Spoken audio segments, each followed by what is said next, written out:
Hello everyone, educare YouTube চ্যানেলে তোমাদের স্বাগত জানাই। আজকের আলোচনার মাধ্যমে আমরা সপ্তম শ্রেণীর ভূগোলের থার্ড ইউনিট টেস্টের একটি নমুনা প্রশ্নপত্র দেখে নেব। যে প্রশ্নপত্রটি তোমরা দেখলে বুঝতে পারবে আমি সাজেশন ভিডিওয়ে যে প্রশ্নগুলি ভূগোলে তোমাদের সপ্তম শ্রেণীতে দিয়েছিলাম তার মধ্যে কিন্তু 100% কমন এসে গেছে। তাই যারা সাজেশন ভিডিওটি ফলো করেছো তাদের কাছে এই প্রশ্নগুলো ভীষণ ইজি মনে হবে এবং সাজেশন ভিডিও থেকে তোমরা 100% কমন পেয়ে যাবে। তাই যাদের পরীক্ষা এখনো বাকি কিন্তু সাজেশন ভিডিওগুলি দেখোনি তারা অবশ্যই আমার দেওয়া সাজেশন ভিডিওগুলি ভূগোল, বাংলা এবং ইতিহাসের সপ্তম শ্রেণীর সাজেশন ভিডিওগুলি দেখে নিও, তাহলে কিন্তু সেই প্রশ্নগুলির মধ্যেই তোমরা 100% কমন পেয়ে যাবে। আজকের প্রশ্নপত্রটি তোমরা ভালো করে দেখে নাও এবং কি রকম প্রশ্ন আছে তাহলে তোমরা বুঝতে পারবে এবং এই টাইপের প্রশ্নগুলি তোমরা প্র্যাকটিস করলে তোমরা কিন্তু তোমাদের পরীক্ষায় সম্পূর্ণ অ্যান্সার করে আসতে পারবে। তো চলো শুরু করা যাক আজকের ভিডিওটি। এটি একটি স্কুলের সপ্তম শ্রেণীর তৃতীয় পর্যায়ক্রমিক মূল্যায়নের ভূগোলের প্রশ্নপত্র।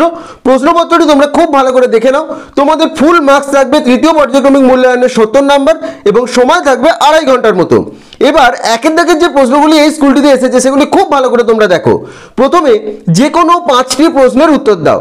প্রথমটি, পৃথিবীর সব বস্তুই পরস্পরকে আকর্ষণ করে, এটা হলো মহাকর্ষ, বিকর্ষণ, আরোহণ। যেটি সঠিক উত্তর সেটি লিখতে হবে। তোমরা কিন্তু পূর্ণ বাক্য লিখে অবশ্যই উত্তর লিখবে। উত্তরগুলি নিজেরা করার চেষ্টা করো, যদি না পারো অবশ্যই আমি বলে দেব। ক্ষয়ের দাগের পৃথিবীর অপসূর অবস্থান হলো 4 জুলাই, 23 জানুয়ারি, 5 মার্চ, যেটি সঠিক লিখতে হবে। গয়ের দাগের ভারত গ্রিনিচের পূর্বে, উত্তরে, পশ্চিমে অবস্থিত। ঘয়ের দাগের জাপানের ফুজিয়ামা আগ্নেয় পর্বত, স্তূপ পর্বত, ক্ষয়জাত পর্বত।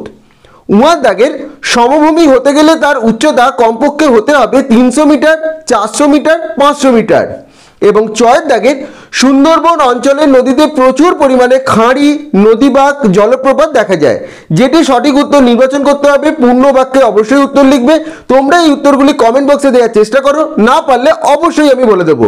তবে যারা সাজেশন ভিডিও দেখেছো সমস্ত প্রশ্নের উত্তর অবশ্যই পারবে। এরপর 2 দাগের যে কোনো 5টি প্রশ্নের উত্তর দাও। পৃথিবীর মোট 100 ভাগ জলে ড্যাশ ভাগই সমুদ্রের নোনা জল। শূন্যস্থান পূরণ করতে হবে। তোমরা কিন্তু অবশ্যই পূর্ণ বাক্য লিখে যেটি শূন্যস্থান পূরণে লিখবে তার নিচে দাগ দেবে। ক্ষয়ের দাগের 1984 সালে ভারতের ভোপালে ড্যাশ গ্যাস দুর্ঘটনা ঘটে। গয়ের দাগের ইউরোপের সর্বোচ্চ শৃঙ্গ ড্যাশ। ঘ রুর অঞ্চলের প্রধান নদীর নাম ড্যাশ। উয়ার দাগের লন্ডনের প্রধান নদীর নাম ড্যাশ।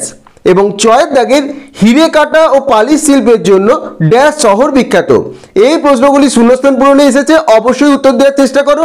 তোমরা নিজেরা উত্তর দিতে পারলে কিন্তু তোমরা আলাদাই একটা পরীক্ষার জন্য কনফিডেন্ট পাবে। 3 দাগের সত্য এবং মিথ্যা লেখো। প্রথমটি, আমস্টারডাম পোল্যান্ডের রাজধানী। যদি এটি সত্য হয় এর পাশে ড্যাশ দিয়ে সত্য লিখবে, মিথ্যা হলে মিথ্যা লিখবে। অবশ্যই কিন্তু বাক্যটি লিখে তবে সত্য মিথ্যা লিখবে। ক্ষয়ের দাগের লি একটি নদী।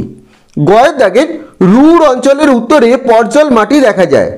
ঘ ইউরোপ মহাদেশের বর্তমানে দেশের সংখ্যা 56টি। উয়ার দাগের ভারতের সাতপুরা পর্বত একটি স্তূপ পর্বত। এবং চয়ের দাগের মূল মধ্যরেখার মান 0 ডিগ্রি। এগুলি সত্য মিথ্যা এসেছে।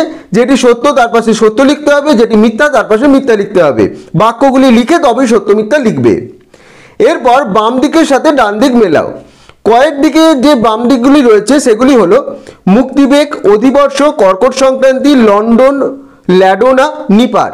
এবং ডান স্তম্ভে রয়েছে 21শে জুন, ইংল্যান্ড, 366 দিন, বৃহত্তম হ্রদ, নদী 11.2 কিলোমিটার। যেগুলি সঠিক হবে সেগুলি তোমরা তীর চিহ্ন দিয়ে লিখতে পারো এইগুলি টুকে, অথবা বাম দিকের সঠিক উত্তরটি ডান দিকে তোমরা সঠিক উত্তরটি লিখে দিতে পারো। সেটা তোমাদের সুবিধা মতো করতে পারো, কোনো সমস্যা নেই। এরপর 5 দাগের যে কোনো 10টি প্রশ্নের উত্তর দাও। প্রথমটি, ভলগা নদীর 2টি উপনদীর নাম লেখো। ক্ষয়ের দাগের স্টেপ তৃণভূমি অঞ্চলের সম্পর্কে লেখো। গয়ের দাগের নিরক্ষরেখা কাকে বলে। ঘয়ের দাগের লন্ডন অববাহিকা বলতে কি বোঝো। প্রত্যেকটি প্রশ্ন কিন্তু সাজেশন ভিডিও রয়েছে। যারা এখনো সাজেশন ভিডিওগুলি দেখোনি অবশ্যই দেখে নিও। সবকটি সাজেশন ভিডিওর লিঙ্ক ডেসক্রিপশন বক্সে রয়েছে। উয়ার দাগের মালভূমি কাকে বলে। চয়ের দাগের অনিত্যবহ নদী কাকে বলে। ছয়ের দাগের জলপ্রপাত কি। বর্গীর জ জলবিষুব এবং মহাবিষুবের পার্থক্য লেখো। ঝয়ের দাগের সৌর বছর কাকে বলে। ইয় আইফেল টাওয়ার কোথায় অবস্থিত। এবং টয়ের দাগের ভূমধ্যসাগরের আলোকস্তম্ভ কাকে বলে।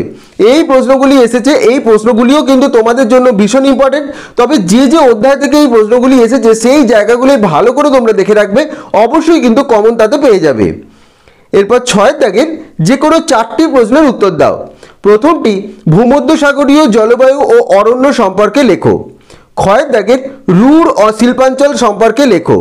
গয়ের দাগের পোল্ডার ভূমি কিভাবে তৈরি হয়। ঘ, যে কোনো 3 প্রকার সমভূমি সম্পর্কে লেখো। সবকটি প্রশ্ন কিন্তু কমন সাজেশন ভিডিও রয়েছে, যারা এখনো দেখোনি অবশ্যই কিন্তু দেখে নিও, 100% কমন কিন্তু অবশ্যই পেয়ে যাবে। উয়ার দাগের মৃত্তিকা দূষণ কাকে বলে, মাটি দূষণের পদ্ধতি ও প্রভাব সম্পর্কে লেখো। এবং চয়ের দাগের ইউরোপ মহাদেশের তুন্দ্রা জলবায়ু ও তুন্দ্রা উদ্ভিদ এবং উপমেরু জলবায়ু সরলবর্গীয় উদ্ভিদ সম্পর্কে লেখো। এই প্রশ্নগুলি এসেছে 6 দাগের, এই প্রশ্নগুলিও কিন্তু তোমাদের জন্য ইম্পর্টেন্ট। সবকটি প্রশ্ন কিন্তু সাজেশন ভিডিও রয়েছে, ভালো করে দেখে নিও। এরপর 7 দাগের যে কোনো 5টি প্রশ্নের উত্তর দাও। প্রথমটি, স্তূপ পর্বত কিভাবে গঠিত হয়। ক্ষয়ের দাগের হিথ্রো কোথাকার বিমানবন্দর এবং কোন দেশে অবস্থিত। গয়ের দাগের ট্রাক ফার্মিং কি। ঘ, ইউরোপের অর্থনৈতিক সমৃদ্ধির 2টি কারণ লেখো। উয়া, পৃথিবীর অক্ষ কাকে বলে। এবং চয়ের দাগের দক্ষিণায়ন কি। এই প্রশ্নগুলি 7 দাগের এসেছে, প্রত্যেকটি প্রশ্ন সাজেশন ভিডিও রয়েছে, অবশ্যই দেখে নিও। এবং এই প্রশ্নপত্রে দেওয়া প্রশ্নগুলিও কিন্তু তোমরা অবশ্যই তৈরি করে নিও। এই প্রশ্নগুলিও তোমাদের 3rd ইউনিট টেস্টের জন্য ভীষণ গুরুত্বপূর্ণ। এই টাইপের প্রশ্নই কিন্তু তোমরা তোমাদের পরীক্ষায় পাবে। তোমরা ভিডিওটি পজ করে করে প্রশ্নগুলি খাতায় লিখে নাও এবং উত্তরগুলি তৈরি করে নাও, অথবা ভিডিওটি স্ক্রিনশট নিয়ে তোমরা রাখতে পারো। সমস্ত প্রশ্নগুলি অবশ্যই তৈরি করে নেবে। এই প্রশ্নগুলিও তোমাদের 3য় পর্যায়ক্রমিক মূল্যায়নের জন্য ভীষণ গুরুত্বপূর্ণ। দরকার পড়লে ভিডিওটি প্রথম থেকে তোমরা আর একবার দেখে নিতে পারো। তো আশা করছি আজকের ভিডিওটি তোমাদের ভালো লেগেছে এবং আজকের ভিডিওর মাধ্যমে সপ্তম শ্রেণীর 3য় পর্যায়ক্রমিক মূল্যায়নের একটি ভূগোলের নমুনা প্রশ্নপত্র দেখতে পেলে। এই প্রশ্নপত্রে যে যে প্রশ্নগুলি এসেছে সেগুলি কিন্তু অতি অবশ্যই তোমরা তৈরি করে নিও। এই প্রশ্নগুলির মধ্যেও কিন্তু অনেক প্রশ্ন তোমরা কমন পেয়ে যেতেই পারো। এছাড়াও সাজেশন ভিডিওটি ভালো করে ফলো করো, তাহলে কিন্তু 100% কমন অবশ্যই পাবে। কাউ এই প্রশ্নপত্র নিয়ে বা প্রশ্নের কোনো অংশ নিয়ে তোমাদের যদি কোনো কোয়েশ্চেন থেকে থাকে অবশ্যই আমাকে কমেন্ট করে জানাবে, আমি তার উত্তর তোমাদের যথাযথভাবে দিয়ে দেবো। এবং এই ভিডিওটি ভালো লেগে থাকলে অবশ্যই ভিডিওটি লাইক এবং শেয়ার করে দিও এবং চ্যানেলটি অবশ্যই সাবস্ক্রাইব করে দিও। সকলে ভালো থেকো।